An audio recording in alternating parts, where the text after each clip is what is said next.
യഥാർത്ഥ ബുദ്ധിമാൻ ആരെന്നറിയുമോ? നമ്മൾ ബുദ്ധിയില്ലാത്തവനാണ്. വൽ ആജിസു മൻ നത്ബഅ നഫ്സ ഹവാ. നമ്മളാരെന്നറിയോ? പടച്ചവനെ നമ്മുടെ നഫ്സ് പറയുന്നതനുസരിക്കുന്നവനാണ്. പടച്ചവനെ തിന്നാൻ പറഞ്ഞാ തിന്നുകയാണ്. അത് ഹലാലാണോ ഹറാമാണോ എന്ന് നമ്മൾ നോക്കില്ല. ഉറങ്ങാൻ പറഞ്ഞാ ഉറങ്ങുകയാണ്. നടക്കാൻ പറഞ്ഞാ നടക്കുകയാണ്. നമ്മുടെ ശരീരം എന്താണോ പറയുന്നത് അതുപോലെ ജീവിക്കുകയാണ്. അങ്ങനെ ജീവിക്കാൻ പാടില്ലല്ലോ. അല്ലാഹുവേ, നമ്മുടെ ശരീരം പറയുന്നത് ഒരിക്കലും നമ്മൾ അനുസരിക്കാൻ പാടില്ല. കള്ളു കുടിക്കുകയാ, വ്യഭിചരിക്കുകയാ, പലിശ തിന്നുകയാ, അല്ലാഹുവിന്റെ പള്ളിയുടെ മിനാരത്തിൽ നിന്ന് ഹയ്യ അലൽ സ്വലാ ഹയ്യ അലൽ ഫലാ,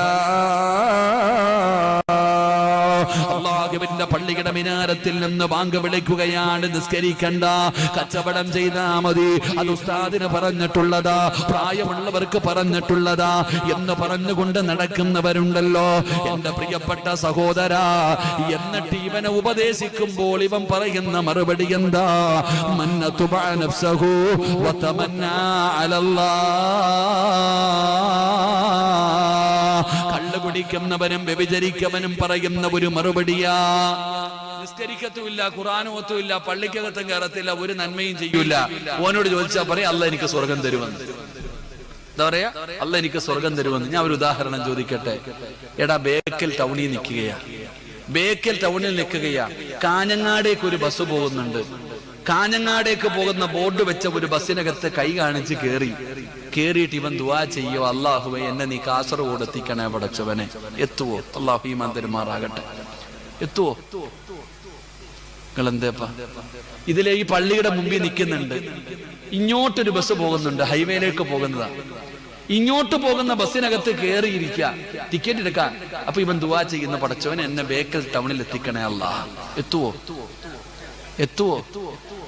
നീ ഒരു ചുക്കും ചെയ്യത്തില്ല, എന്നിട്ട് അള്ളാഹിനോട് പറയും എനിക്ക് സ്വർഗം തരണോന്ന്. തരും. പൊട്ടനല്ലേ അല്ലാഹ്? നിനക്ക് നിസ്കരിക്കാനും വയ്യ, ഖുർആൻ ഓതാനും വയ്യ, നന്മ ചെയ്യാനും പറയ. നിനക്ക് തോന്നിവാസം പോലെ നടക്കാൻ വേണം, സ്വർഗത്തിൽ പോകാൻ വേണം. പോകും. നിനക്ക് വേണ്ടി അല്ലാഹ് ഒരുക്കി വെച്ചിരിക്കണ ചെല്ല്. അല്ലാഹു ഈമാൻ നൽകി അനുഗ്രഹിക്കുമാറാകട്ടെ. അതുകൊണ്ട് പൊട്ടനാകരുത്, മന്ദബുദ്ധിയാകരുത്. അല്ലാഹു പറയുക, നീ ചിന്തിക്ക്, ബുദ്ധിയുള്ളവനാകും മോനെ. എടാ, ജീവിതത്തിൽ തെറ്റ് ചെയ്യാത്ത ആരുമില്ല, എല്ലാരും ചെയ്യും. മലക്കുകളൊന്നുമല്ല, മനുഷ്യന്മാരെ നമ്മള്. പറ്റിപ്പോകും. അല്ലാഹുവിനോട് പശ്ചാത്തപിച്ച് മടങ്ങിയിട്ട് രക്ഷപ്പെടാനുള്ള വഴി നോക്ക്. നീ ഒരുപാട് നന്മകളൊന്നും ചെയ്തില്ലെങ്കിലും പാപത്തിന്റെ ഭാരം ഒന്ന് കുറയ്ക്ക്. അല്ലാഹു ഈമാൻ തരുമാറാകട്ടെ.